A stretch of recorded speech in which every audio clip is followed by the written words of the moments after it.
Pour aujourd'hui, je vous propose de prendre deux versets qui se trouvent dans Luc chapitre 1, les versets 51 et 52. Nous sommes toujours dans le Magnificat de Marie. Il a montré son pouvoir en déployant sa force. Il a mis en déroute ceux qui ont le cœur orgueilleux. Il a renversé les puissants de leur trône. Il a élevé les humiliés au premier rang. Marie s'élève comme à la manière des prophètes jusqu'à la contemplation de la grande révolution qu'accomplira le Messie qui est envoyé dans ce monde, le Christ. Si Dieu l'a appelée, elle, à mettre au monde son enfant, cet enfant, elle qui est humble parmi les filles de son peuple, si Dieu l'a mis à l'honneur en donnant jour à ce Messie, eh bien, c'est bien le signe que Dieu rejette toutes les idées de grandeur humaine.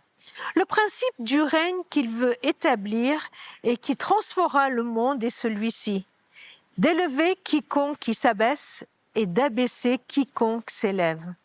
Et Marie, elle vient le déclarer, que les puissants seront renversés, les petits seront élevés.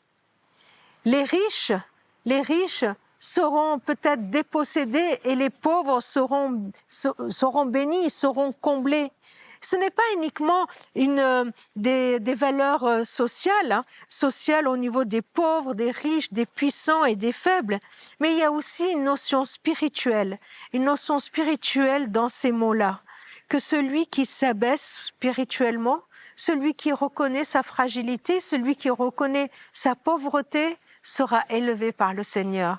Mais celui qui s'élève et qui croit qu'il a tout, qui croit qu'il n'a pas besoin de Dieu, qu'il est déjà comblé, Dieu n'aura pas de place, n'aura pas de possibilité de venir et de lui donner ce dont il a besoin.